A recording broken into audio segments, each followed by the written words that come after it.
Hello, world. I'm so glad to be back on. Hey, I wanted to share something with you. I was thinking about this because one thing that I got from living in monasteries, abbeys, and ashrams for extended periods of time was this: we don't know if we're even in our midlife.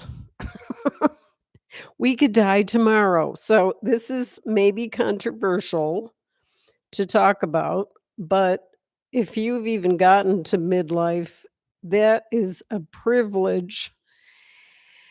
And hallelujah, celebrate. Um, so don't wait to do what you want to do in life because we have a limited time here and it's a miracle. Hey, Sophie, come on over. I'm so glad to see you. Thanks for coming over.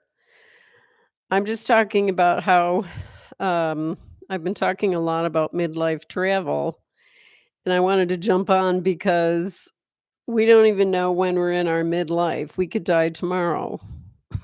so, so this could be, we don't know. This could be the last day of our life. So if you're thinking about doing something, travel, starting a business, learning a language, do it now. And I remind myself of this all the time. 'Cause I am trying to learn Italian and French, and my excuse is, well, I learn better when I'm immersed in the language, in the culture. But really, while I'm preparing to go on my trip, I can be practicing. And see, the thing is, that's one of the things about life. Learn new things because that's going to keep you vital and curious and enjoying your life if you have a purpose and you want to learn something. And it doesn't require a lot of money either. Now, money is great because it does solve problems like healthcare and housing, and it gives you more options.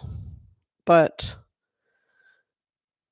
if you look around you, myself included, I know wealthy people, and not everybody is completely and totally happy. So that just proves.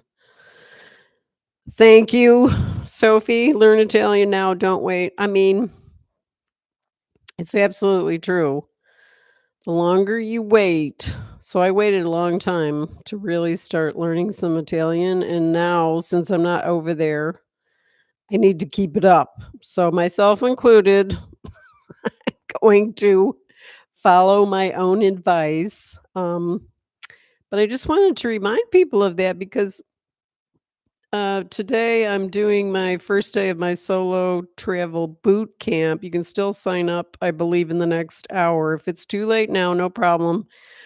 Do a one-on-one with me because that helps you a lot get the information and the implementation you need. But if you want to come on over, you can. It is a paid workshop today and tomorrow, 1 o'clock Pacific Standard Time. And it's 1 to 2:30, and then tomorrow 1 to 2:30, and of course, it's on YouTube, so, you'll get a link, and it's recorded, of course, so it's not going to be on my, channel publicly, so it gets you traveling this year. Now, if you wanna start traveling this year, you're gonna have to do it budget-wise.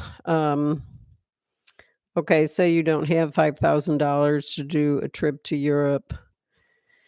You could go to Southeast Asia for a lot less money, $2,000. One time I was in Asia for 18 months straight in 5 different countries. And you can do it very affordably. So if you're looking for an escape from the United States or Europe and you have a smaller income, you can go to Asia. Now Europe is closer to Asia, so they get better deals on the flights. Um, but consider doing a month or 2 months. And And don't wait. Yes, Sophie, you're right. Don't wait because it's like I'm here. Okay, one of the reasons that a lot of people don't cover about moving abroad is you have to have the income to do it, and you have to be prepared for the medical insurance because you're not a resident, so you're going to have to pay extra for that. There are income requirements, and then oftentimes you have to end up hiring a lawyer, and that's very expensive. I've done it. I've paid lawyers, I've talked to lawyers. Um, so I make an income here in the heart of Silicon Valley, and some of my income comes from online consulting and teaching. And it would be great if it was 100%, but it isn't yet. So I come back to California and do paid photography shoots, paid teaching, education, and service, and I have a few other income streams. So you have to be prepared. You have to It's not as easy as a lot of people make it sound. Now, you can do it, and you can do it on a lower budget too, but you have to meet those requirements if you wanna stay long term. So, if you don't wanna do that, uh, like I figured out that it was the same price as a 3-month trip to pay a lawyer to help me, and the outcome wasn't certain for citizenship in Italy, and the lawyer even told me it wasn't certain. Oh, okay. 6,000 euros later. Um, so the thing is, why not try a month or 2 or 3 or I was cut off with advertisements. What? Okay, we gotta get that off. Thank you for telling me that, Sophie. So I'm gonna do from now on for the live streams. Are you back on, Sophie?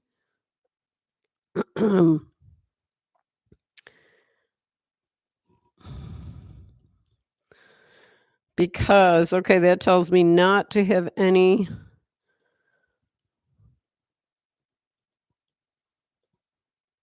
which I thought I didn't have any advertisements on. That's not cool.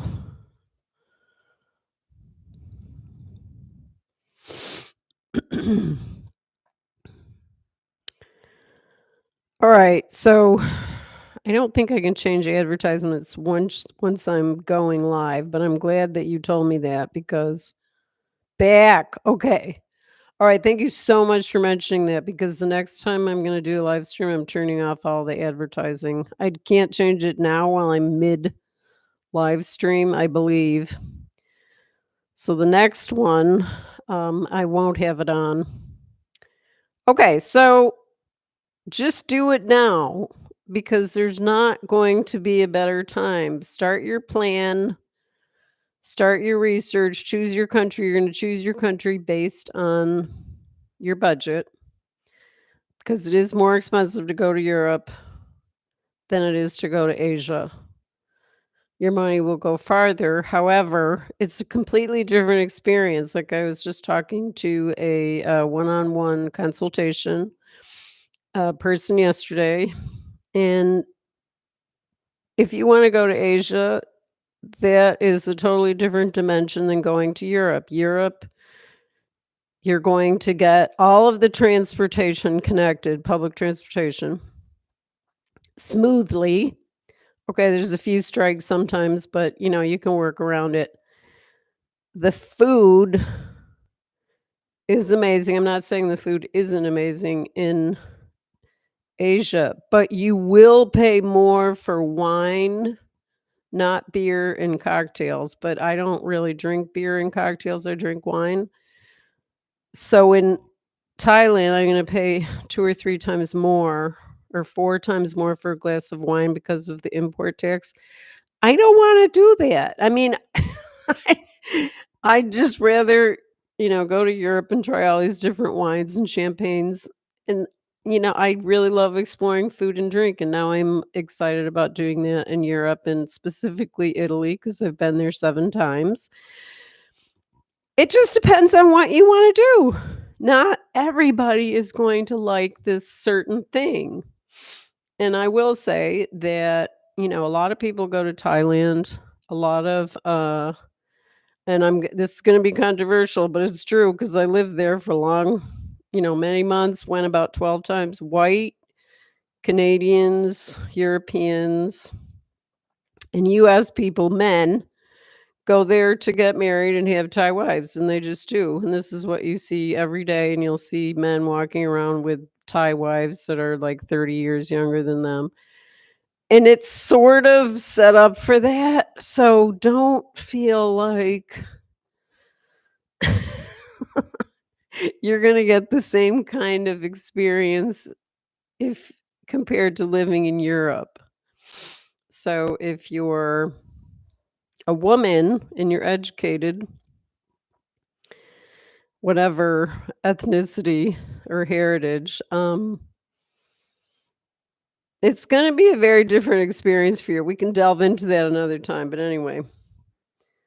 Oh, Sophie says, "I'll go to the small ends." Yes, okay, so I'm glad you brought that up because, I lived on Koh Phangan. I've been all over Thailand, and I did like Koh Phangan. It's the full moon island, and I never went to the full moon party, not once, and I lived there at least 6 months, off and on. Um, I liked it, and then there's Koh Samui, there's Phuket, which feels a lot like Miami, and there's Krabi, and, I didn't get to Krabi, but I'm sorry I didn't not because I think I'm gonna go next time. It's in a different location than, the South Thailand islands, which are really fun. I mean, fun for a vacation and, very affordable. So, highly recommend. It's got a pretty good infrastructure for tourists to find longer term housing. So, I was paying 450, I think it was 450 a month for a seaside bungalow. Now I had to go into the main area to get Wi-Fi and it didn't have a kitchen. Koh Lanta I've heard is good. I would like to go there. My Thai friends who go to Koh Lanta and people from Europe I know liked Koh Lanta and I didn't get there. So definitely never heard anything bad about it. Beach is supposed to be amazing. Now there is this beach I've heard about. It's not easy to get to on Koh Phangan Glass Beach, which is supposed to be beautiful. And because you can't access it publicly on public transportation, it's more pristine. So once you get to these places, find out if and you won't know until you get there. Find out when your boots on the ground, where do the locals go? Where do the locals eat? What are they doing? And then you're really gonna find out the better gems and treasures that aren't in the guidebooks because they're like hidden secrets in plain view. So oh, you did go to Koh Lanta. Okay, cool. So that would be a place that I would wanna go next time because I did all these other things, and now, the next time I go to Thailand, I'll try out something new. Now my favorite place well, there's a couple. I like Chiang Mai, but even more, I like Loi, Loei, which is in the Northeast, and it's almost to Laos. It's only an hour from the Lao border, and it's not touristy. I stayed in a monastery there for 2 months and loved it. So a lot of people don't speak English there, which made me, uh, be immersed in Thai, and I did learn about 30 words of Thai. Um, but it's a different experience. It's agricultural temple town, so there's temples that you can stay at. There's markets, food markets every single day. I missed out on cooking there because I would just you go to these night markets and you can get something for $1.50 and it's delicious. So, if you're thinking of traveling, I'm gonna be signing off in about 5 minutes. If you're thinking of traveling, do it now. Loi, Loei. Look it up, Sophie, because it's in, the Isan region. So if you're interested in going there, actually, I can recommend a temple that you can stay at for a donation, and you just show up. You don't have to make a reservation, and I just checked it on that temple, and they still don't have a website, so you just have to go.